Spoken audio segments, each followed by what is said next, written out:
Okay. Ready when you are. I think my wife come. She may come in here, girl. It's too late, right? Come, you just in time. I thank them for your pay. Y'all came earlier and I wasn't here. Sorry.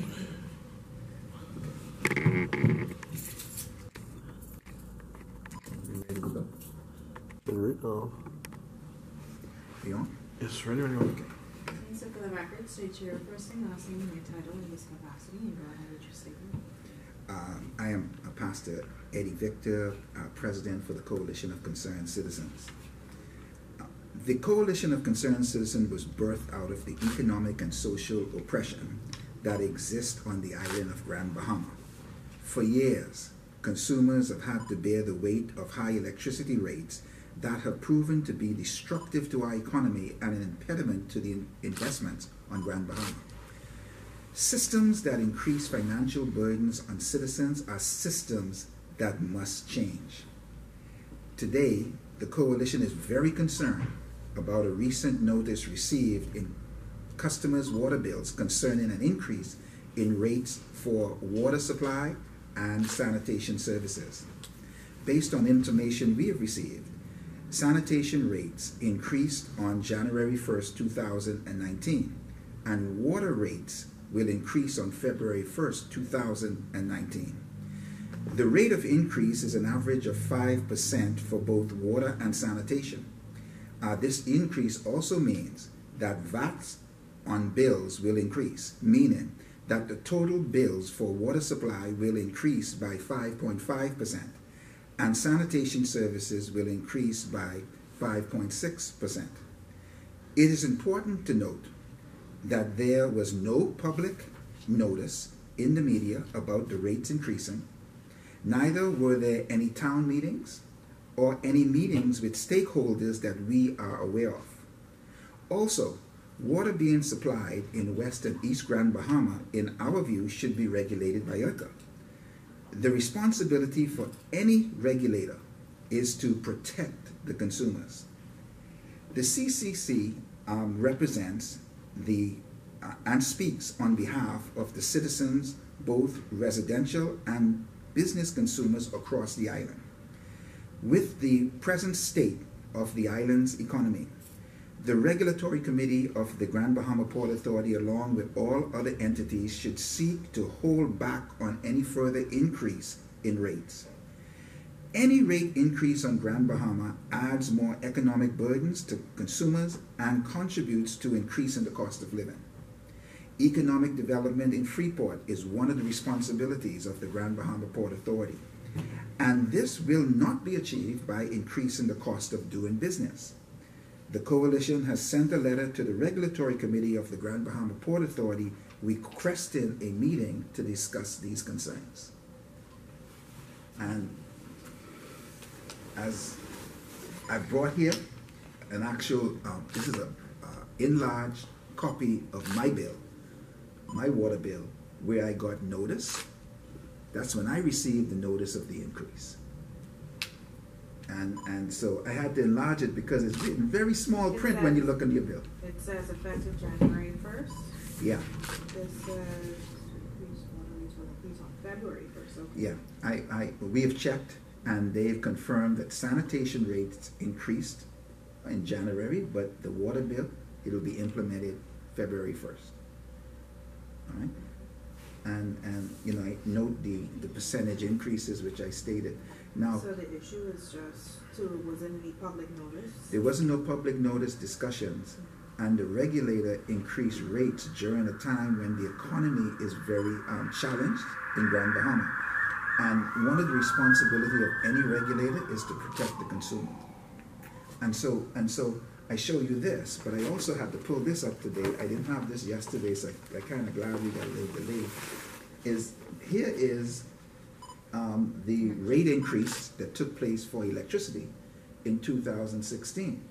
And again, the regulator increased electricity rates during a difficult economy. One of the things that should happen, particularly when it comes to Grand Bahama's economy, is that there should be a working together to ensure that you keep the cost of living down. Because I think everyone here can attest to this, that your income is not increasing, but your expenses are increasing. Mm-hmm.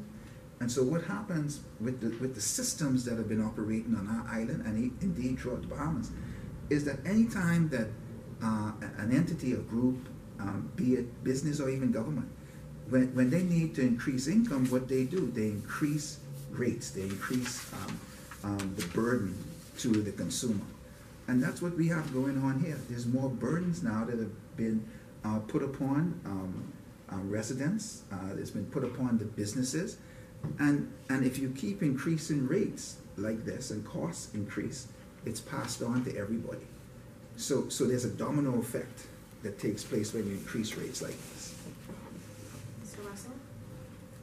You want to add something? State your first and last name and your title, please. Where you will become from, Mr. Pastor, will become from the union? No, you however you feel, man. We work together, whatever you want. Kirkland Russell, member of the Coalition of Concerned Citizens, Vice President, Commonwealth of the Bahamas Trade Union Congress, and Vice President, Bahamas Hotel Managerial Association. From the union perspective, we are concerned about the impact of these increases on the workers. We are concerned about the modus operandi of the Grand Bahama Port Authority. That is to say, the way and the manner in which they conduct their business. We believe that one, it is the legitimate expectation of the consumers that if there is a need for increase in rates, whether it be for water, whether it be for sanitation, there should be consultation with the consumer. I am sure that these consumers enter into contractual arrangement with the Grand Bahama Port Authority for their water, for their garbage collection and sanitation. And we believe that to unilaterally vary those terms that are outlined in those contracts is a fundamental breach of the contracts between the Grand Bahama Port Authority and the consumer. These increases will again have unbearing effect on the workers. Workers in Grand Bahama continue to pay for services, for increase in revenue that only seems to benefit the company. We are concerned that when you look at the vision of the Grand Bahama Port Authority to increase jobs, increase businesses, I don't think that the Grand Bahama Port Authority can identify one foreign direct investment that has come to Grand Bahama since about the early 2000s. There have been no major direct investment here. And we believe that part of the difficulty in getting investment into Grand Bahama is the high cost of utilities. It is mind-boggling that in a country where the government has an agency that is primarily responsible for regulating utilities, that the Grand Bahama Port Authority, Emera, with power, the water company, and now sanitation, all of these companies that are consumer-based and our utility companies are able to unilaterally put increases on the Bahamian people, on the consumer, without any regulation. As a matter of fact, they do have regulation, but the sad thing is they regulate themselves. They are their own regulators. And that particular process must come to an end. No increase in business, no serious increase in job creation on Grand Bahama, just simply increase in taxes, increase in bills, and again, those increases comes with no improvement to the product. There is no serious improvement to, when you look at the landscaping in Grand Bahama, there's been no major improvement to this place. As a matter of fact, when you flying into Grand Bahama and when you drive around this island, there is too much garbage in the city of Freeport. And so, what is the increase all about? What is the benefit to the island? They have done absolutely nothing to improve this island, you know, other than the port acting simply as tax collectors. There has been no increase in business. There has been no new investment for this island, simply increase in revenue by burdening and saddling the Bahamian people with taxes and taxes and taxes and implementing the taxes without even a decent consultation with the consumer. We say in the coalition that enough is enough.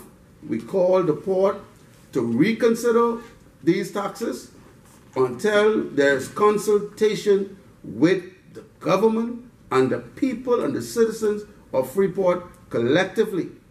And so we have invited them, as Pastor Eddie said, we have invited them to invite us, give them the opportunity to invite us to a meeting so we could discuss these matters. But these matters must be discussed nationally, and then the best solution we expect to happen. But immediately we call upon the port to cease and desist from implementing this additional burden on the people of Grand Bahama. That's excellent. That's excellent. Excellent. Well said. You never talk. We got to hear. Your first name? Pastor Margot Victor, co-founder of the CCC. I think that sometimes we think that an increase is not a big problem because we think about just about home getting an increase. But it is a system that affects everything. Everything is connected to power. And so if this increase goes through, it means that food prices will go up because electricity runs grocery stores. The price at the pumps will probably go up because that's what pumps gas. Power pumps gas.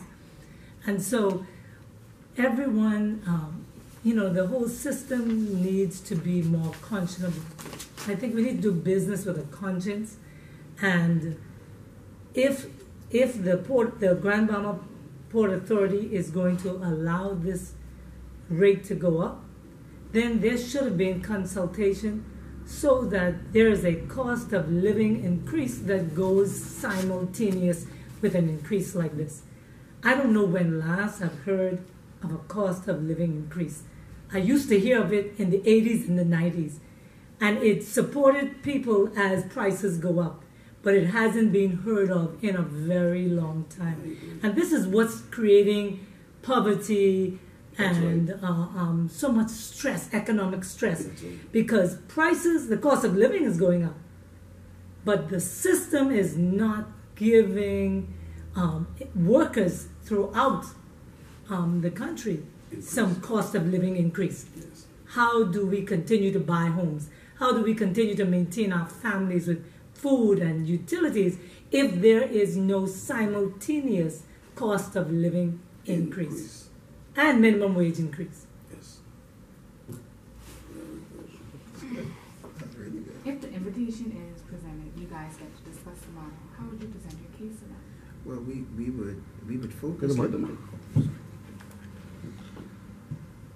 Our discussions would be based on the fact of the condition of the economy, the fact that incomes are not been increasing generally across this island for probably going back as much as 10, 15 years. Yes. You know, and with the continual adversity that's in the economy, and what we've seen from year to year, it seems to be a different adverse effect taking place. Our presentation will be based on the fact that what should be happening should be not only the port leading this, but every business entity and even the government, that we should be holding down costs. That means you should not be increasing costs. You should keep costs at the present levels and even strive to bring it down so that life could be more easier for residents, but in particularly businesses. The tendency of businesses, and you have to know, you run the business, if your cost goes up, that means your prices have to go up. And so when you increase utilities, they have a direct effect on the cost of living. That's why with a regulator that works on behalf of consumers, because that's what a regulator is supposed to do. Any regulatory regime is supposed to protect the consumer. It looks out for the consumer, and it determines that whether a price should be increase should take place because it's looking out for the consumer. In this case, the regulator is looking out for the profits and itself. And that's the sad fact of what we're dealing with.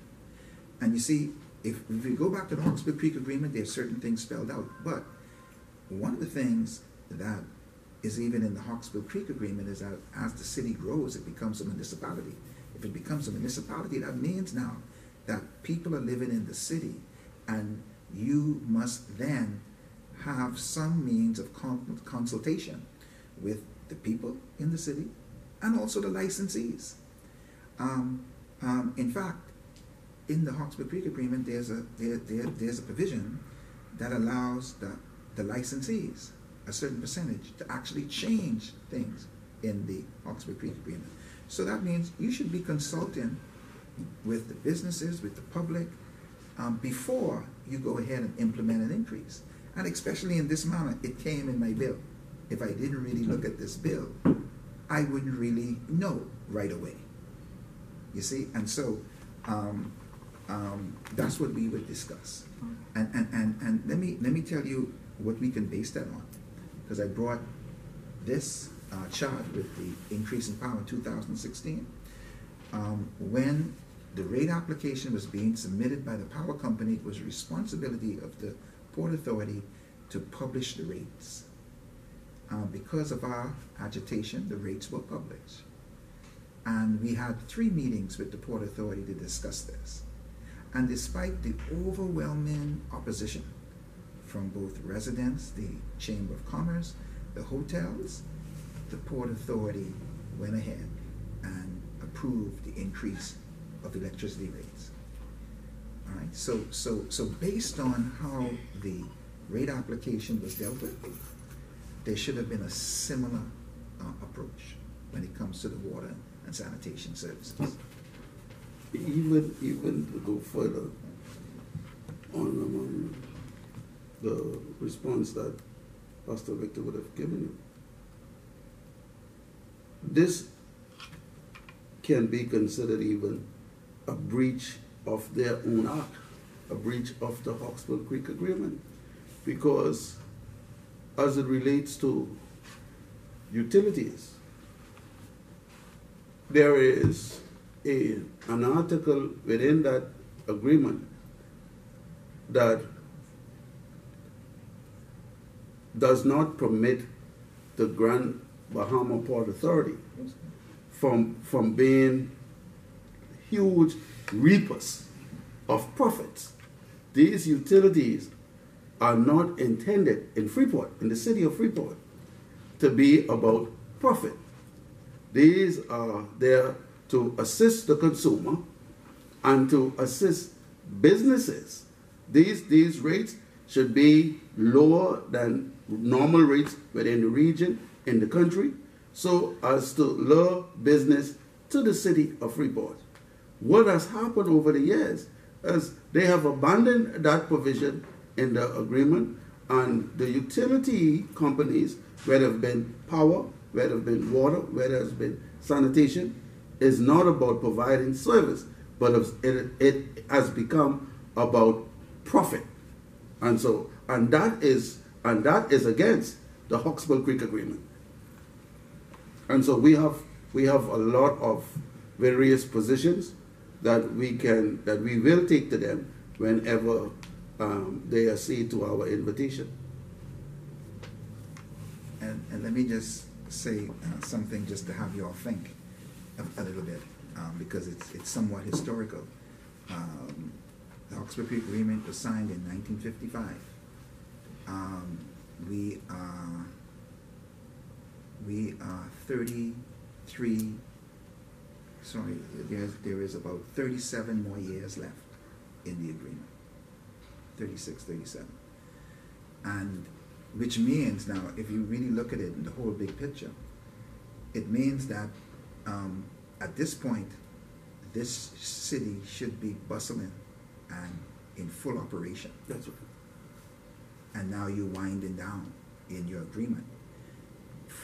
Grand Bahamas, well, Freeport, has never fully matured into what it was envisioned to be. So now, what you see in happening is that the Hawksbill Creek Agreement and those who are functioning because of it now have switched into a different type of mode, That's right. which is more of a maintenance mode. Therefore, they're trying to reap everything they can. Mm-hmm. And the people they're reaping from, it's from the people and the businesses.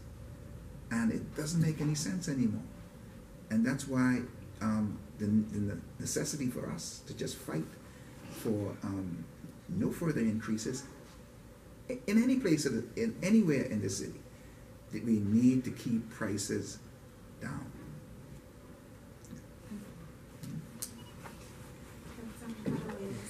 Well, I can tell you one thing. Be off, eh? Yeah. Was I clear that when I say cost of living increase, I meant in salaries? Yeah. Okay, Yeah, all I right. totally Okay. came across Yeah, with. yeah.